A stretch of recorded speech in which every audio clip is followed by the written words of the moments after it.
Sebenarnya tidak tepat betul kalau disebut budaya Indonesia dengan Amerika bertentangan, enggak juga.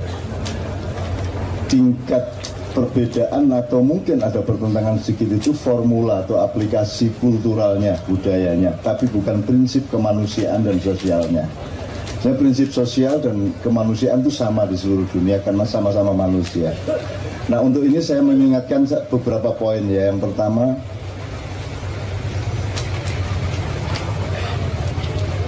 menurut saya pemahaman terhadap Islam selama ini juga sampai kepada wilayah-wilayah ketidakseimbangan yang sangat parah sehingga melahirkan juga pertengkaran-pertengkaran seperti yang sekarang terjadi. Misalnya yang saya sebut ketidakseimbangan berpikir itu, Anda ini sudah capek sama Islam Syiah, Islam Sunni, Islam NU, Muhammadiyah, LDI, Anda masih mau lagi ditambahin Islam liberal, Islam radikal, Islam moderat. Nggak capek-capek Anda, padahal semua itu tidak berbeda. Tidak berbeda dalam arti ada penyatunya, yaitu kalau Anda Muslim, Anda bertauhid, berarti selesai. Anda la ilaha illallah Muhammadur Rasulullah, selesai sebenarnya. Hanya ada beberapa perbedaan teknis yang furu'iyah, tapi usuliyahnya rata-rata mestinya sama. Oleh karena saya ingin mengingatkan beberapa hal. Saya minta maaf sama Bu En agak mengajar sedikit ini kepada anak-anak saya. Yang pertama gini, misalnya sekarang kalau politik ini kan penggalangan ngerusak hubungan manusia ya. Misalnya sekarang dipertentangkan antara nasionalis dengan Islamis. Itu betul-betul merusak karena ini tidak bisa, ibarat menyelam tidak bisa sampai ke dasar. Ini pasti ombak-ombak kecil di atas permukaan laut. Kalau Anda Muslim, Anda harus nasionalis, mau tidak mau, karena Anda Islamis maka Anda nasionalis. Meskipun kalau Anda nasionalis tidak mesti Islamis, karena bisa Kristiani, bisa Buddhis, bisa Hinduis dan seterusnya. Tapi kalau Anda Islamis, mau tidak mau Anda nasionalis karena Anda diamanati tanah oleh Allah dan Anda khalifahnya. Dan tanahmu tidak seluruh dunia, tanahmu untuk sementara administratif yang negerimu ini, tanah airmu ini, ibu pertiwi. Jadi karena aku Islami, maka aku nasionalis kan gitu. Maka kalau ada pertentangan ini, golongan nasionalis Megawati CS, golongan Islamis Habib Rizik CS, ini kita akan bertengkar untuk sia-sia. Ini keledai ini. Jadi konstelasi politik itu konstelasi keledai. Satu ya. Nomor dua, di dalam Al-Quran, Islam itu tidak pernah dimasukkan dalam konfigurasi dengan Kristen, Yahudi, Majusi, dan seterusnya, tidak pernah. Jadi misalnya gini, ada pohon nangka, ada pohon trembesi, ada pohon duren, ada pohon jati, gitu ya. Itu satu konfigurasi. Tidak ada kok, ini ada pohon Islam, pohon Kristen, pohon Katolik, pohon Buddha, pohon ini ada di Quran. Yang ada itu pohon Islam, pohon kemunafikan, pohon kemusyrikan, pohon kekufuran, kezaliman, kefasikan. Jadi pohonnya itu perilaku, program, software, bukan organisasi. Maka Islam terjebak oleh dirinya sendiri ketika dia menganggap Islam itu organisasi atau korps atau nama atau identitas. Islam bukan identitas. Islam itu kalau dia nama, dia bukan Islam tapi salam.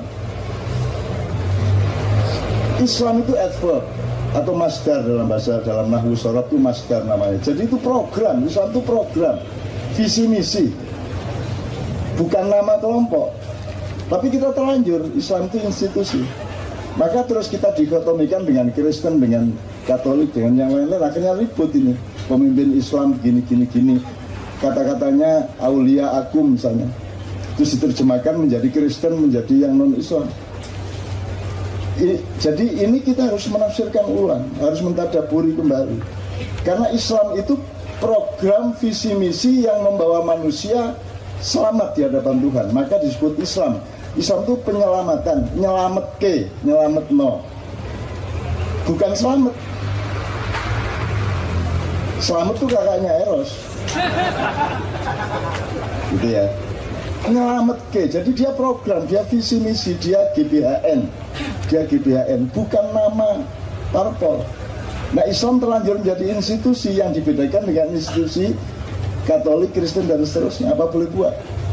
Kalau Islam itu kan to save people, in front of God, menyelamatkan manusia supaya Tuhan tidak marah sama dia, kan begitu. Menyelamatkan pohon, menyelamatkan sungai, gunung, angin, tanah, semuanya kita selamatkan. That is Islam. Jadi kalau sekarang Amerika punya hukum yang tegak, that is Islam. Yaitu pekerjaan menyelamatkan, kan? Orang menyeberang jelas jalannya ada zebra. Di sini kan improvisasi, karena Indonesia negara jazz. Kalau Amerika negara syar'i, kan begitu.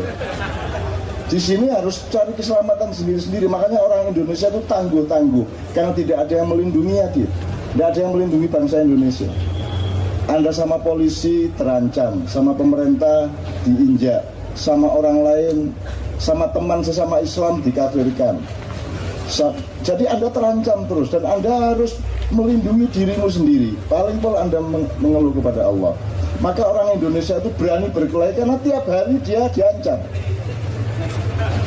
Silakan ke Amerika kalau tidak percaya. Di Amerika orangnya santun-santun, baik-baik, dan tidak ada penjelungin. Nggak ada. Nggak ada orang melotot terus nantang. Nggak ada. Kalau di Indonesia, di Korea ada anak Vietnam dibunuh karena berpapasan jalan di tangga. Berpapasan mendelung, ngapain jaga? Itu punyut dia mati. Itu.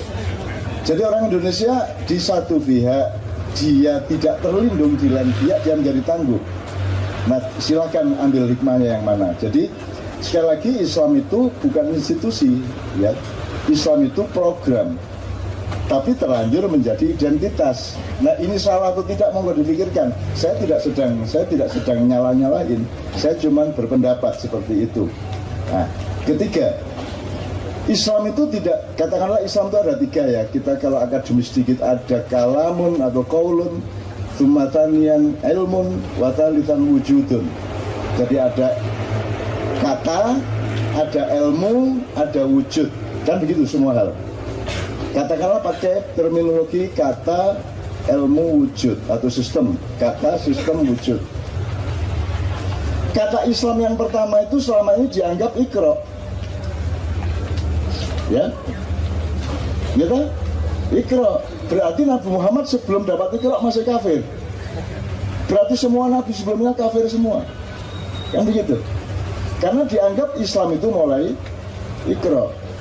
Saya nggak menyalahkan loh, tapi saya cuma minta dipikirkan kembali. Kalau Anda mengatakan didik anakmu dengan Quran dan hadis, benar dalam satu hal, tapi membahayakan di lain hal. Jangan lupa Nabi Muhammad tidak dididik berdasarkan Quran dan hadis. Jangan lupa tidak ada satupun Nabi dan Rasul yang dididik berdasarkan Quran dan hadis. Tapi tidak berarti dia bebas, dia tidak bau Quran, tidak bau hadis, karena substansinya sudah ada sejak jauh sebelum Muhammad. Jangan lupa, sebenarnya meskipun andaikan tidak ada Al-Quran, tidak ada Iqra, Anda niru Muhammad sudah cukup.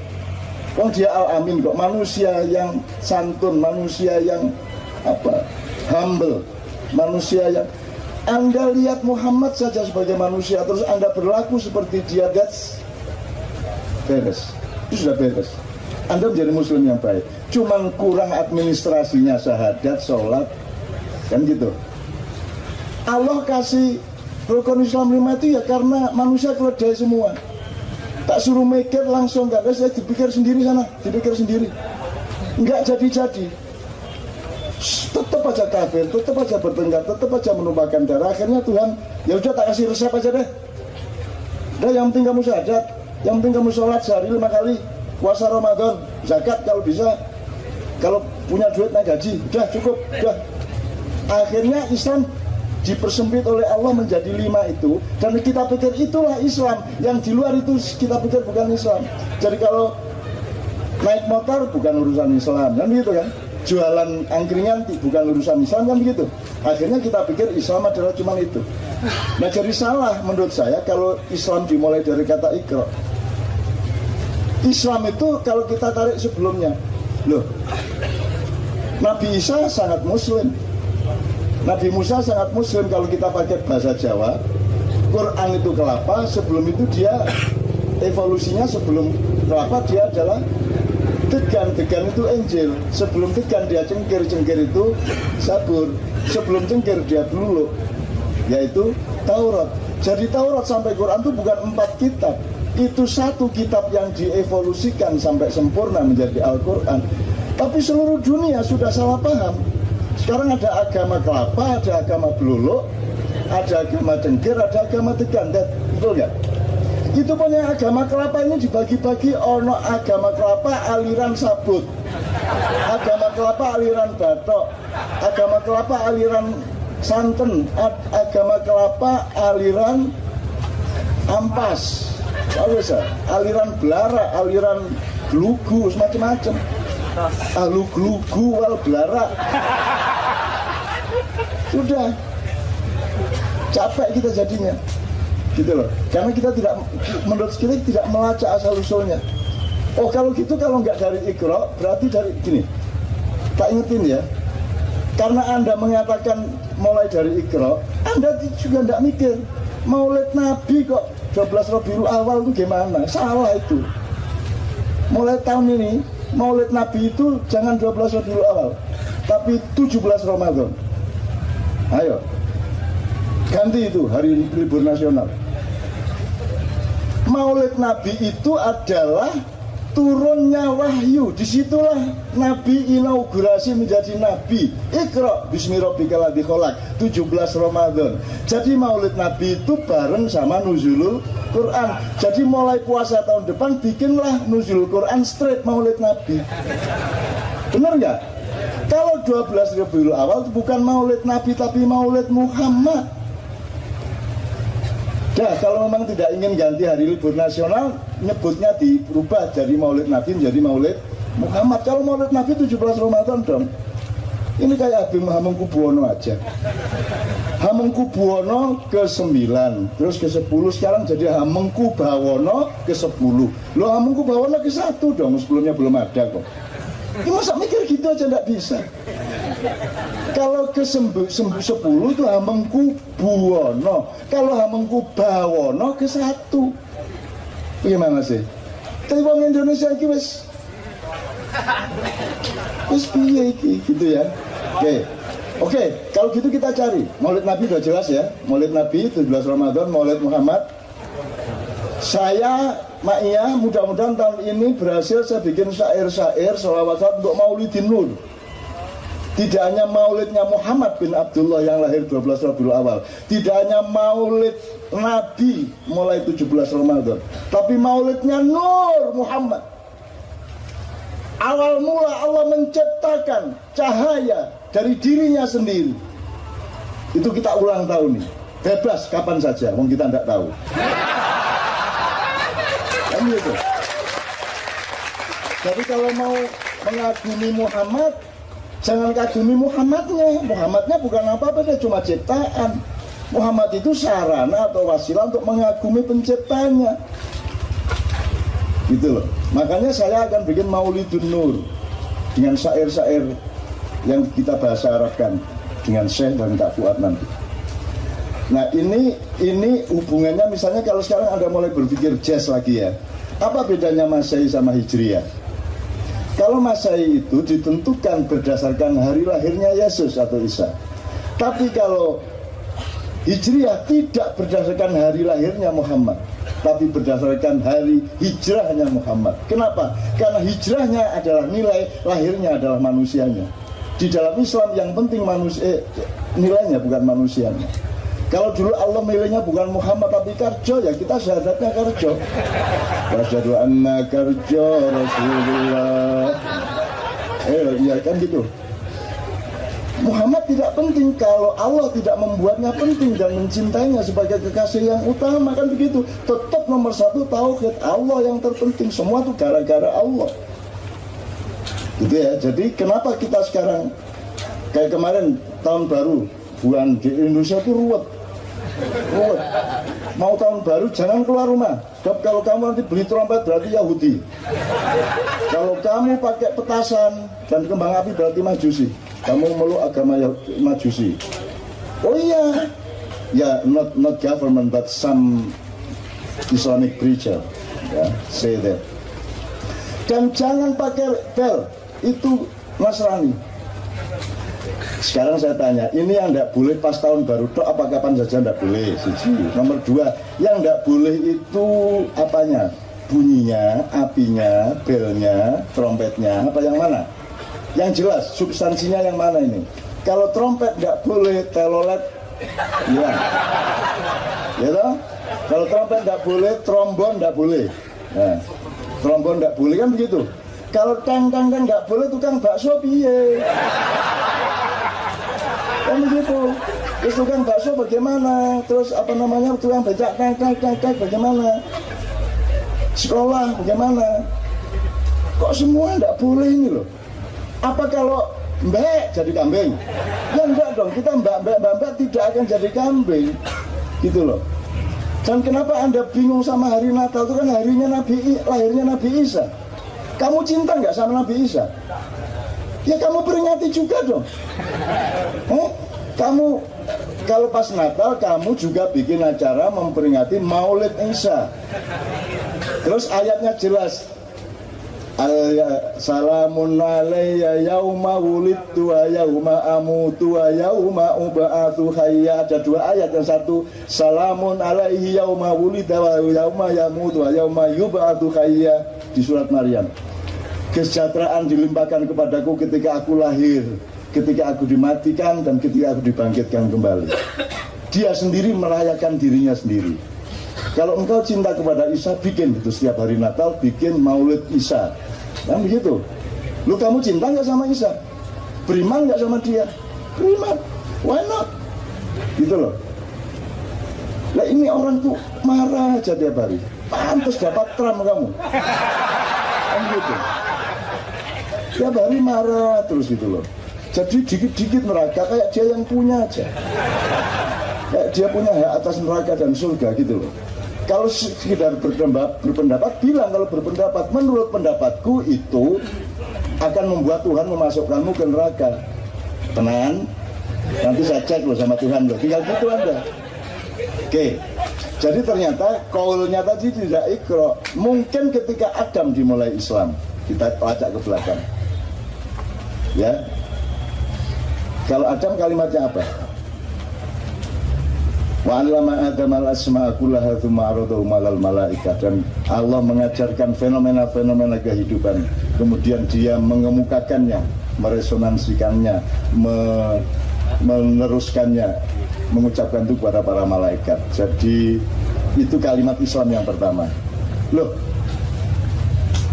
kalau gitu Islam itu hanya milik manusia. Islam itu kan penyelamatan. Ya penyelamatan alam kan rahmatan lil alamin, bukan rahmatan lin nas. Gimana sih Anda ini? Kan rahmatan lil alamin. Jadi segala sesuatu, segala dorongan, perbuatan, tindakan yang menyelamatkan alam, termasuk manusia, itu namanya program Islam. That is Islam. Jadi misalnya, kenapa banyak hama tikus? Karena ular kamu bunuh, berarti kamu kafir. Kan begitu. Islam adalah metabolisme, ekosistem, organisme yang saling menyelamatkan di dalam lingkaran atau dauriyahnya atau cycle-nya itu. Itulah Islam. Jadi begitu Allah bilang kun, terjadilah Islam. Betul enggak? Jauh sebelum ada malaikat, jauh sebelum ada jin, jauh sebelum ada makhluk apapun, Islam sudah diciptakan oleh Allah dengan satu kata, kun. Fayakun itu penjelasan maka jadilah. Tapi Allahnya ngomong kun. Apakah Allah ngomong kun bener ya enggak tahu saya. Cuman Allah menginformasikannya begitu. Itu memakai bahasa Arab karena diturunkan dalam bahasa Arab. Upamanya dulu yang dipilih bahasa Jawa kan dadi. Kan gitu. Dadi, gitu kan? Gitu. Dan itu kita tidak tahu. Mungkin Tuhan tidak perlu mengucapkan apa-apa, kok jadi gitu aja. Tapi begitu Allah mengucapkan kun, kemudian memancar cahaya, dan cahaya itu kemudian menciptakan metabolisme, siklus, ekosistem, organisme yang saling menyelamatkan satu sama lain. That is Islam. Karena Islam menurut Allah fil afaqi wa fi anfusikum. Ayat-ayat Allah itu terjadi di dalam dirimu dan di alam semesta. Jadi manusia jangan GR, jangan pikir kamu penghuni satu-satunya di bumi. Jauh sebelum kamu sudah ada makhluk di bumi. Dan sekarang pun tidak hanya kamu yang ada di bumi. Dan kamu jangan pikir bisa menaklukkan rakyat Indonesia. Kamu tidak tahu ada makhluk-makhluk lain yang akan melindungi rakyat Indonesia. Kamu boleh menguasai pemerintah dengan mudah. Kamu membeli PBNU juga bisa, membeli PP Muhammadiyah mungkin bisa, membeli ormas Islam mungkin bisa. Kamu membodai umat Islam juga bisa, tapi kamu tidak bisa menggagalkan Islam karena Islam milik Allah Subhanahu wa taala. Dalam arti Islam adalah program penyelamatan in whatever and by whoever. Itu program penyelamatan. Bahwa administratif butuh KTP itu kan kayak kamu masuk bandara, meskipun kamu orang bisa dipercaya, kalau nggak bawa KTP itu nggak bisa masuk pesawat, kan begitu. Jadi itu bukan urusan kualitasmu, tapi kuantitas identitasmu, kan begitu. Jadi soal administratif sebenarnya. Makanya sholat 5 waktu itu administratif. Kamu menjalankannya setelah Allah menyuruh melalui Muhammad. Muhammad sendiri baru sholat umur sekitar 53 tahun.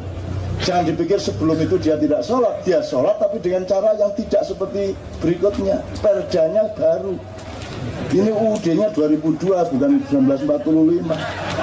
Kalau memang kamu NKRI harga mati, langsung nggak harga mati gitu kok, sudah dirubah gitu ya, udah ya. Kalau harga mati sekarang kembalikan ke UUD 45. Sekarang, kan begitu. Ayo Gatot, cepat Tot.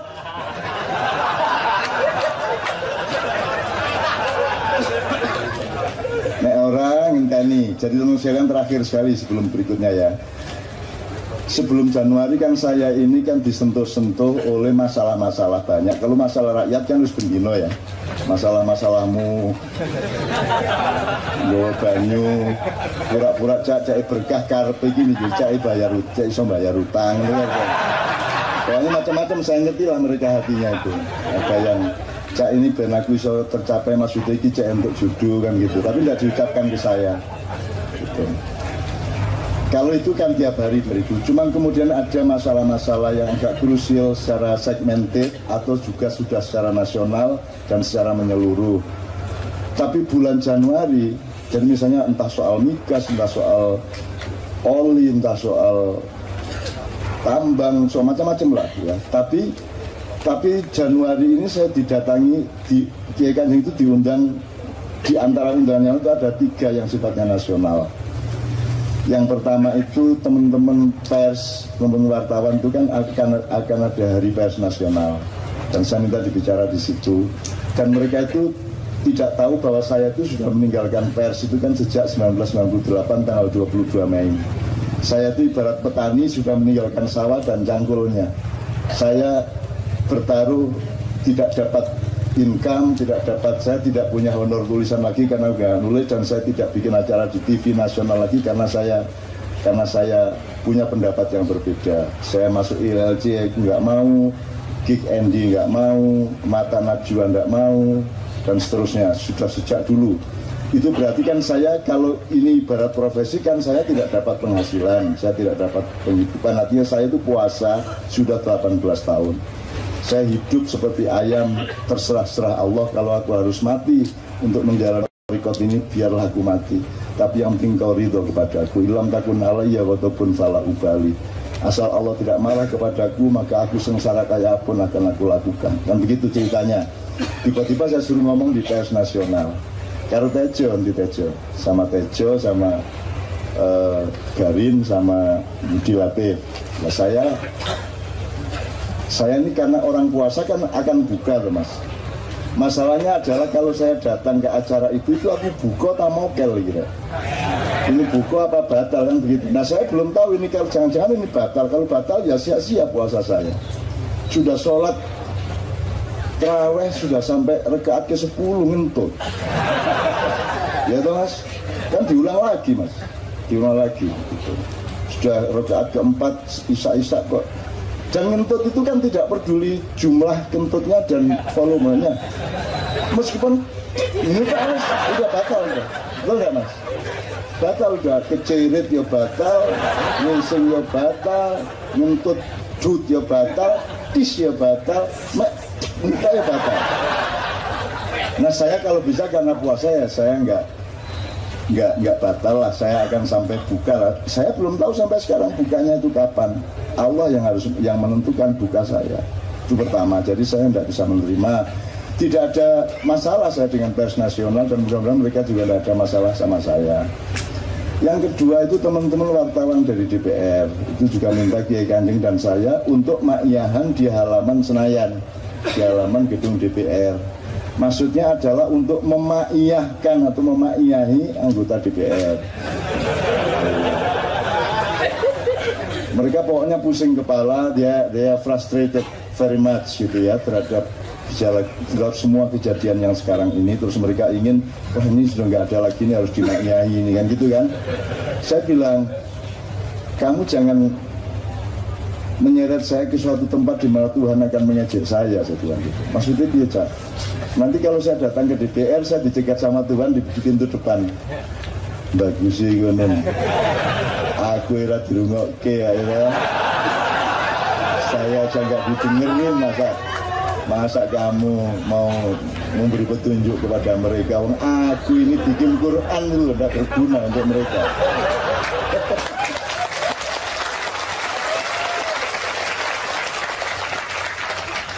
Ya kalau hanya Allah yang datang, kalau datang Sunan Kalijogo, saya bela belu, saya Jumatil Kubro, teko kabeh, terus keplok dengar lawan, mak iya nih ya.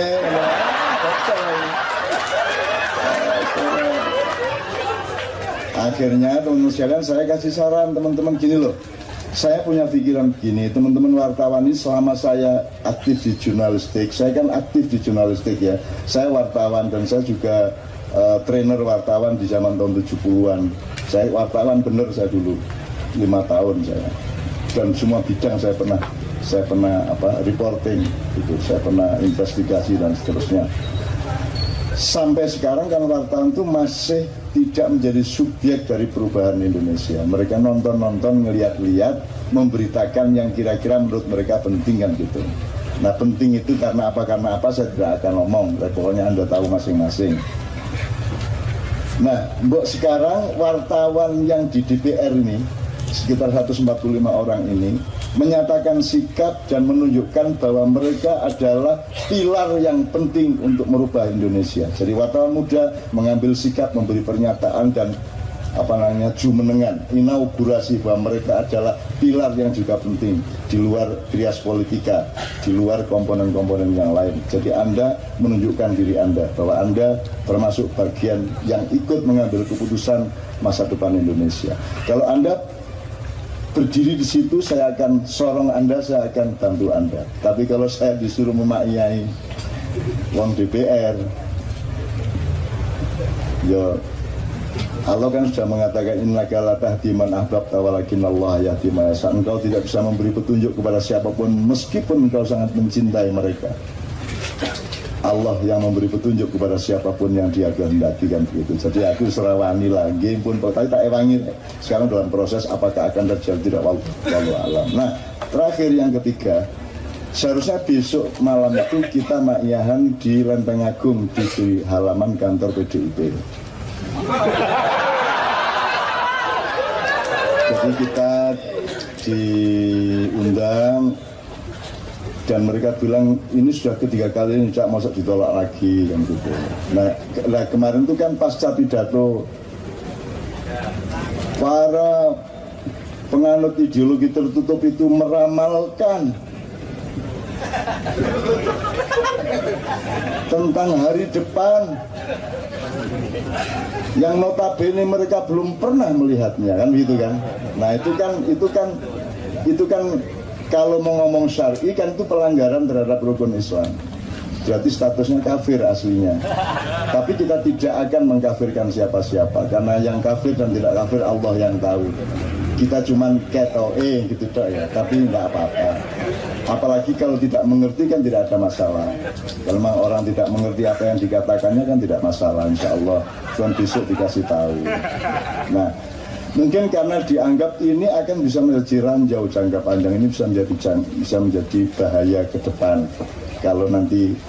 Kalau sekarang kuat sekali jadi tidak ada masalah, tapi nanti kalau kekuatannya berkurang terus itu dijadikan masalah kan bisa saja. Kan di Indonesia ini kasus tahun berapa tiba-tiba muncul sekarang, itu kan sing KTP di Makassar muncul saiki dan seterusnya. Nah, saya tidak mengatakan bahwa karena itulah maka saya sama Kiai Kanjeng diundang ke kantor pusat itu, gitu ya. Tapi pokoknya seharusnya saya ke sana besok malam, gitu. Saya bilang, Bu, kalau saya datang sama Kiai Kanjeng, saya seneng-seneng aja, tapi kita harus siap bahwa itu akan kontraproduktif untuk semua pihak. Acara itu ketika saya datang ke sana nanti akan langsung menjadi viral, di mana saya akan dibully habis-habisan. Saya akan dimaki, saya akan juga karu-karuan. Jamaah ma'iyah akan pecah, yang satu berpendapat boleh, yang satu pendapat tidak boleh, dan begitu. Itu akan menimbulkan ketidakpercayaan diri yang luar biasa di kalangan orang-orang yang ada di sekitar saya. Pertama, itu juga tidak menguntungkan PDIP, tidak menguntungkan pemerintah. Ya, jadi menurut saya, Bu, kalau memang kita mau recovery keadaan, kalau memang kita mau dandani Indonesia, pelan-pelan, Bu, ayo duduk bersama. Ya, saya punya pikiran, saya punya teori, saya punya formula, saya punya solusi. Benar apa tidak? Wallahu a'lam, saya cuma manusia, tapi saya juga punya pikiran. Saya punya pikiran, kita lakukan sesuatu secara bertahap dan bertingkat. Tahapnya gini, tingkatnya ini dulu, baru ini. Jadi paling tidak ada 3 langkah dalam jangka pendek. Terus nanti ada langkah lagi jangka menengah, jangka panjangnya mudah-mudahan sudah ada buahnya. Kalau memang kita mau dandanin, saya punya formula dan kita duduk bersama dulu. Gak moro-moro aku teko runu terus untuk dandane ramene Twitter ini. Dandane arek-arek iki. Gatel sak nune. Sak nune. Wah, wis metu kabeh wis. Jasal Donald Trump ini. Jadi teman sekalian, itu semua memberikan kepada saya gejala-gejala bahwa thariqat Anda, prihatin Anda bermakiyah ini menurut saya didengarkan oleh Allah SWT. Saya mohon, ya Allah, kalau memang Engkau belum saatnya menolong bangsa dan negaraku dan rakyatku, aku mohon dengan sangat, tolonglah makiyah, berkailah makiyah, tentramkanlah hati mereka, perlancarlah nafkah penghidupan mereka, tentramkan keluarga mereka, tegakkan pikiran dan tenangkan hati mereka. Kalaupun engkau belum menganggap bahwa ma'iyah perlu engkau tolong, ya Allah, paling tidak setiap orang yang hadir di ma'iyah engkau tolong keadaannya, yang sakit engkau sembuhkan. Aku nyanyi sampai lemas, tak jukno. Kalau Indonesia tidak ditolong ya sudah, tidak apa-apa, ditunda sebentar, ya, asal ma'iyah ditolong. Kalau maknya tidak ditolong ya orang-orangnya aja lah ditolong lah. Sing gak rabi-rabi itu sampai pedokno wong ya. Gak lulus-lulus nih. Itu anak mahasiswa konsisten nih. Sampai 16 semester. Gitu loh. Paling tidak bikinlah orang-orang yang menghutangi mereka itu lupa bahwa mereka pernah menghutangi mereka. Ini sampai lagi nih. Gitu teman sekalian. Jadi saya sangat optimis, makanya tahlukah berlangsung di luar, penghancuran berlangsung di luar, karena kita membutuhkan kehancuran untuk hidup kembali, kita membutuhkan kematian untuk lahir kembali, kita membutuhkan kegelapan untuk ada cahaya kembali.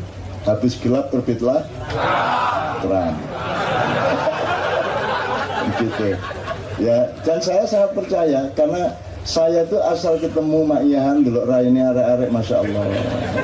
Ini enggak ekstrim, kalau ini kan enggak hujan ya, enggak ada ujian. Itu kemarin di Wanayasa, di Lamongan, di Mojopat Sapat itu hujan sepanjang malam sampai subuh, hujan dan tidak bergeming, Bu En. Hujan, and they just stay there. hujan. Dan di mana yang kemarin ya, yang begitu berdiri saya, ya Allah ternyata tanahnya becek, air. Mereka duduk 7 jam di atas air itu. Dan mereka tidak mengeluh, tidak ingin kencing, kemudian buntu sana ini. Ya apa, sudah duduk di atas air kok tidak ingin kencing tuh, tenang 7 jam ini. Ya apa hari ini, mukjizat ya. Utawa mungkin dioyono langsung.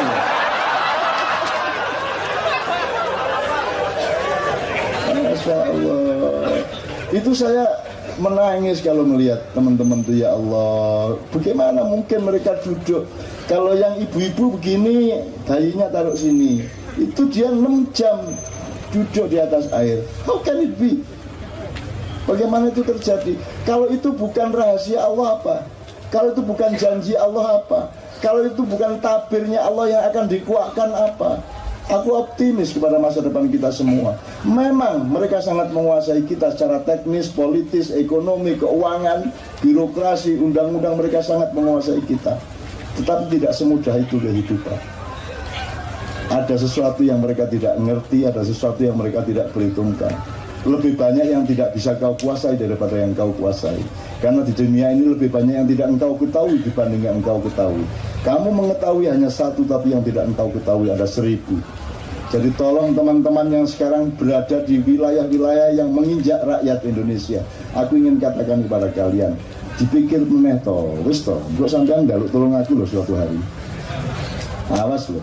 Iki lawangnya tak wis tak kuncine wis tak cekel loh iki. Kunci-kuncine tak cekel suatu hari, tak buka, nek gak tak buka tak tendang. Gitu. Jadi hidup ini bukan milik Anda. Putaran kehidupan manusia, hatinya manusia, pikiran manusia, berlangsungnya siang dan malam bukan engkau sutradaranya. Engkau bisa menguasai beberapa hal, tapi tidak semua hal. Oleh karena itu teman sekalian, aku mohon kepada Allah, setelah 2 tahun Anda sudah pegang peranan. Setelah 2 tahun Anda sudah pegang peranan di tempat Anda masing-masing, di level Anda masing-masing. Karena Anda terpilih, karena Anda orang-orang yang lebih matang, punya keseimbangan, dan Anda orang yang berani menaklukkan nafsu Anda. Anda tidak terseret oleh hal-hal yang mempesona yang dari luar diri Anda. Anda terpesona kepada cinta sejati di dalam diri Anda. Dan di dalam dirimu itu ada yang sejati. Ada Tuhan, ada Muhammad, ada segala macam yang memang dibutuhkan secara orisinal, secara otentik oleh setiap manusia. Ini ya. Anda ini tak doain kok enggak? Ya memang enggak apa-apa, Anda enggak amin, kalau Tuhan mengabulkan sudah dikabulkan. Tuhan enggak ya tak? Jadi nanti juga yang menunggu. Jadi Anda itu sama Allah itu pokoknya sudahlah, mesra aja. Kalau kamu berdoa terus dia bilang, kamu tuh kurang apa tuh tak kasih? Masih minta terus itu, bosan aku gitu ya. Terus akhirnya kita tidak berani minta. Dapat seminggu tidak minta, Tuhan ngomong lagi, kamu kok sombong sih? Lu cari mau tenang sampean lagi. Jadi itu nikmati aja, jangan dirumuskan yang benar ini, yang enggak usah. Nikmati itu cinta. Semua ini karena cinta. Awalnya cinta untuk cinta akhir. Allah mengatakan, katakan Muhammad kepada mereka di Mekah itu, kalau memang mereka mencintaiku, suruh mereka ikut kamu. Kan begitu. Jadi Anda sholat, Anda melakukan semua kreativitas itu, dasarnya, asal-usulnya adalah karena kamu cinta kepada penciptanya, penciptamu, kan begitu. Dan tujuannya adalah untuk mendapatkan penyatuan kembali cinta itu. Jadi alasannya semuanya cinta. Kenapa tidak ada fakultas cinta? Tidak ada universitas cinta, tidak ada kelas cinta. Asal cinta itu sinetron aja. Gitu kan. Nah, cari pemain sinetron ya ke Spanyol, ke Turki sana, wong dodol bakmi yo ganteng-ganteng nih, gitu. Teman-teman sekalian ya, oke.